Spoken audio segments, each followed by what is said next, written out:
It's getting to the crunch, and here we have Comanche within sight of the finish line at Battery Point. And as you can see in front of her, you may be able to see the breeze is just easing out. So she's on a little patch here now. She's probably not doing much more than about 5-6 knots maybe, and she's just about to go into a really flat patch. And behind her, quite a way behind her, is LawConnect, who's got a little bit more breeze, but they too have got to negotiate this as well. And there's Sevijavan coming up onto the left, onto the port side, just pointing. They're looking at where they can see any further patches of breeze. The guy at the top of the mast still there doing that work. Justin Schaffer, the navigator, standing beside Graham Taylor, GT on the wheel, and he's just basically trying to work exactly where they need to be. At this point, you know, the navigator can only do so much. It's as much that the eyes of everybody out of the boat to see where breeze really is, but he's just constantly watching files, checking whether there's anything new coming in. We're due a big sou'wester. That clearly hasn't arrived, given the direction we're going here with the code 0 up.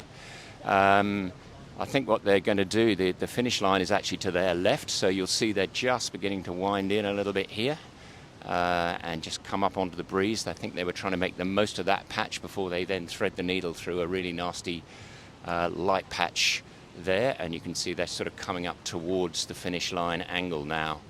The Castro box, if you can see the tower on the waterfront there, is sort of to the right of that. So they've still got to come up a little way, and it'll be interesting to see, in fact, whether they can actually just make this in one, or whether the breeze will just slightly rotate in the top of the river here near Hobart itself. Little drone there, just shooting them as they come. So now pressure's right down. We're virtually no breeze where we are now, and this gets sort of hard yards. Jake, you might want to wind round to your left, and you'll see LawConnect, and she's staying further on the western side of the river. She's still got a little bit of breeze. She's just got to gamble everything here, really. There's not much point in just trying to follow. And she's got breeze for now, but again, she looks like she's heading into the bay there with the beach, which is probably going to be very light, so she'll probably have to jibe out of there in all likelihood anyway. Yeah, these are nervous moments for skippers, crews, owners. Just, you know, wondering, because this boat, when there's anything less than 2 knots, it really does stick like glue. Not that LawConnect is all that much better on that account either, an older generation 100-footer. There's only so much they can do. They just sail it as cleanly as they can. They get all the crew up on the foredeck there, keep the bum out of the water, which they're doing at the moment. Doesn't need much breeze for these things to really get up on a heel. You know, 8+ knots and she'll get on a heel. And then really once she's at 15 degrees, she's pretty much heel. She's pretty much exactly the same as the skinnier boats like Wild Oats in terms of actual displacement. So this sort of breeze definitely doesn't suit her. So all of the spectator boats around us are milling around. There's beautiful clouds just sitting over Mount Wellington in the background now. That's a great shot there with the mountain in the background. The top of the mountain clear, and there's no breeze really all the way down looking towards the bridge either, so there aren't really any options here.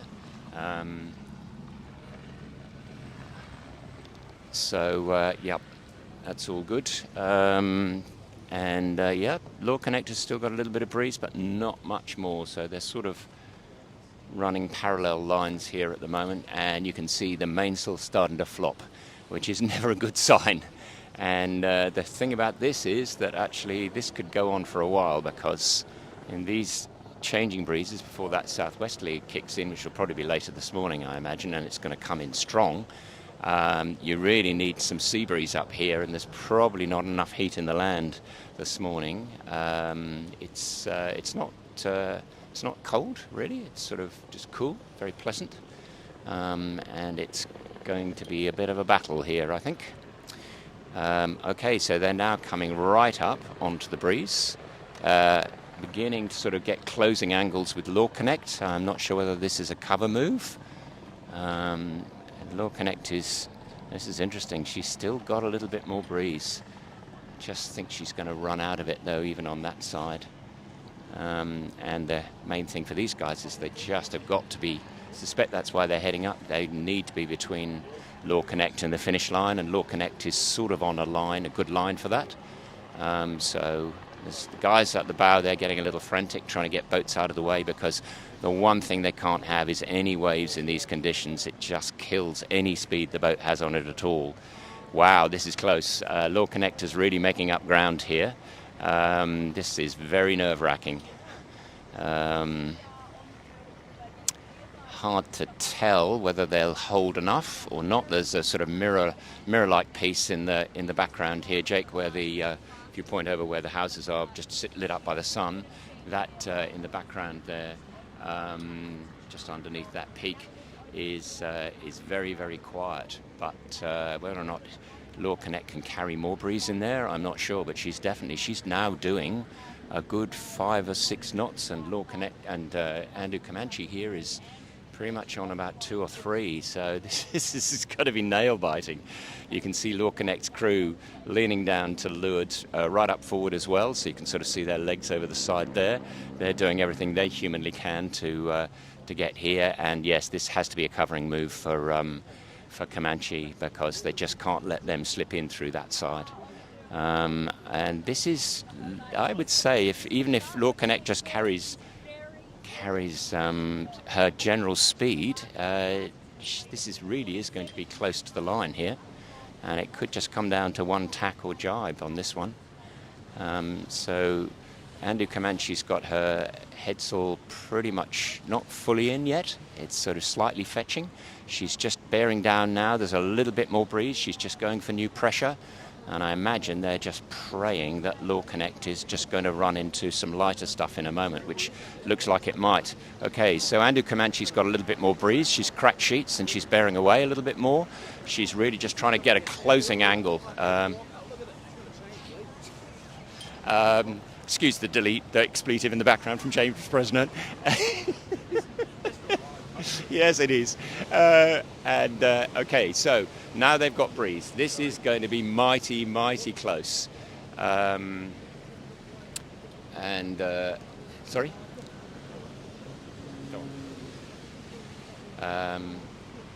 Very close indeed. Okay, so now Andoo Comanche then gets more breeze again, and she starts to bear away. So this is good news for her. Because she'll have more speed if we can hold this breeze. It's funny, you can't really see the breeze. Oh yeah, here it comes, it's coming through. Okay, so LawConnect's having to jibe. You just want to rotate, because there's really nothing in front of her. Yeah, this is really, really close. Now the question, I suppose, for Andoo Comanche is, yep, they're all running back because they're going to have to do a covering jibe. They can't let these guys do this alone. They've got to stay between them and the mark. So they're all rushing back. You can see the runners getting prepared at the back here. They'll go for a furl. Here goes the furl, and not easy. You've not got a lot of speed to rotate, so they use the keel. When they're swinging the keel over, you can hear the engines. That's sort of driving all the winches, and it's also powering the keel. They use the keel to kind of get momentum to go over as they go. So daggerboard's going down now on the port side and up on the starboard, and you can see all the guys just lined up on the front here. Out comes the furl. That looks like a clean furl, which is great. That's what they need. I'm going to do the double act here and talk to you while I take photographs. Jakey, I'm behind you, and I'm going to try and take a photograph or two while I kind of talk the guys through this.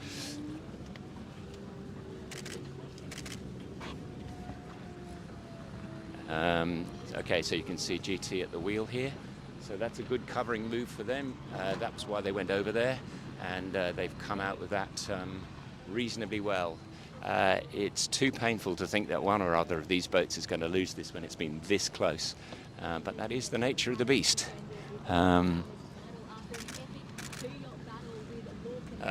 You can see that little guy with the stick there. That's really to get the sheet over the dagger board. You don't want that the wrong side. Yep, and just lowering a bit so you can get it over. You just don't want any screw-ups. All the lines have got to be absolutely perfect. That's Clinton Evans just doing that with a little boat hook. Who have we got at the back here? So Justin Schaffer on the right side. There's is that GT on the helm again? I was wondering if it was Pablo. And Nettie in the pit there. Okay, the guys are running back. Yep, because LawConnect's doing another jibe, so here we go. We're going match racing on the Derwent River. How good's this? Absolutely amazing, a match race finish. And this is pretty exactly what you do in a match race, is you literally have to just cover each other all the time. You've got to get in each other's wind. You've got to be really, really observant. In the end, it was how Dennis Conner lost the America's Cup, was just not covering. That was the old rule. Bit of a surprise, and the Australians got that through. Okay, so now we're coming up onto her port side, nice and close. This is great, sort of real ringside seat stuff here. And you'll see they're getting a little heel on. That's great. That's what they want. They might have induced that a little bit by just not putting the keel out quite so far. So at the back of the boat here, they carry water as well. So they've got tanks in there and a scoop. They can get water into the tank. Yep, GT's running between wheels. He's just trying to keep an eye on things. So, and then the sheet again over the thing. And look at LawConnect. She's coming through with new breeze as well. This is really, really nerve-wracking stuff for Andoo Comanche. She's had maybe a 2-3 mile lead most of the way for the last day. When she managed to catch up. So LawConnect got a real run on her when they came out of the first transition just in Bass Strait, and then Comanche caught up with her. They must have had some pretty good fast running, and then pretty much from the beginning of yesterday, Andoo Comanche's had a sort of 2 mile lead on her, and here we are. We're going to get both boats in picture frame. That is very cool. Yep, all good. Just trying to get the mic out of the way of the photograph. Clicking. Man,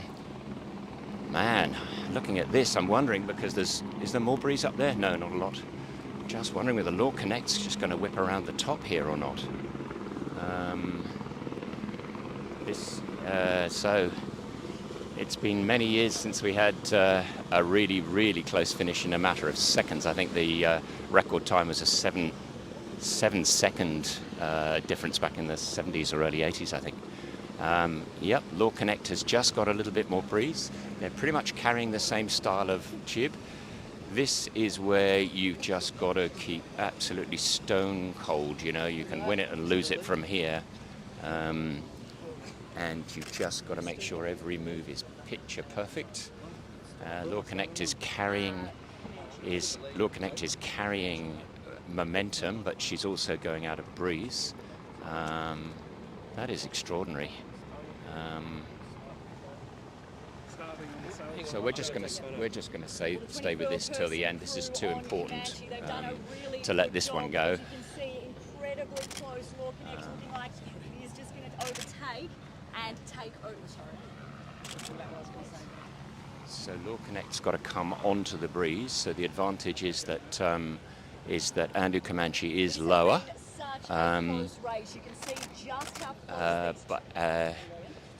But if breeze comes in from LawConnect, she gets it first, and so she could be away with this. Jake having fun and games with the camera. I'm just going to take another photograph, Jake.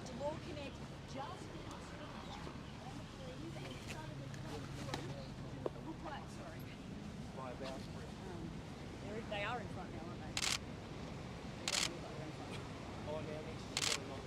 And you can see. So, yeah. Now this is what Andoo Comanche needs. She's got new breeze. She's got it first. So she's got to wear away now and just carry that speed. So the temptation is to try and get up to LawConnect, but they've actually got to get speed. The first thing you've got to do in these big wide boats is you've got to build speed. So go deep. That gets her the advantage. You can see LawConnect's just not quite got enough. She's having to just go up a bit higher. This is extraordinary. So Andoo Comanche's got lucky there. She got that earlier breeze. LawConnect may well get that. I'm not sure.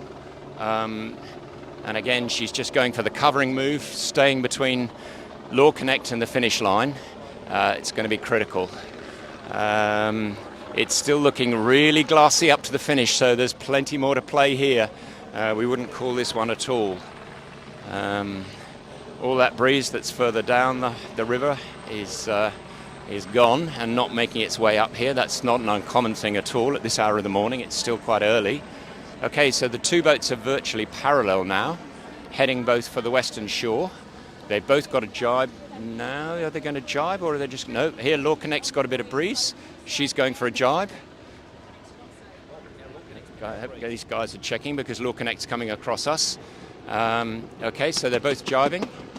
That's a clean furl from Andoo Comanche and a clean unfurl from LawConnect. Again, she's probably just letting the keel sit on the leeward side a little bit just to get a little bit of heel.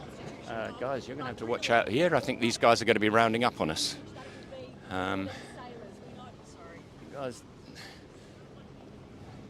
going to have to go in reverse here. Sorry, this watching every movement here. Lots of talk on Andoo Comanche, normally a pretty quiet boat, but the pressure's really on here. And now we get a first chance to see the guys on LawConnect up closer. So Andoo Comanche's she's now on the breeze completely. She's got that headsail sheeted fully in. LawConnect is sort of interesting. She's going the same angles, but she's sort of more sheeted out. So whether she's just got a slightly different breeze here. And that's a really nice close-up. So that is Tony Murra on the helm, I think. Very experienced Volvo driver. Yep, that's him on the helm. Probably one of the best drivers, ocean racing drivers around. Oh, look at that lineup. How good's that? He's got Chris Nicholson round behind him here, just standing at his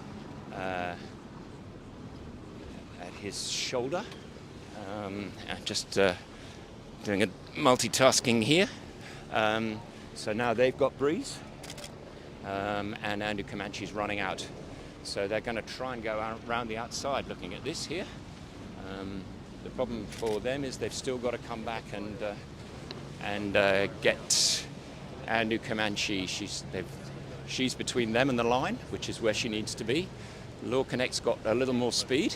She seems to be sailing deeper. It's really interesting. I think Andoo Comanche's just coming up to her to cover her.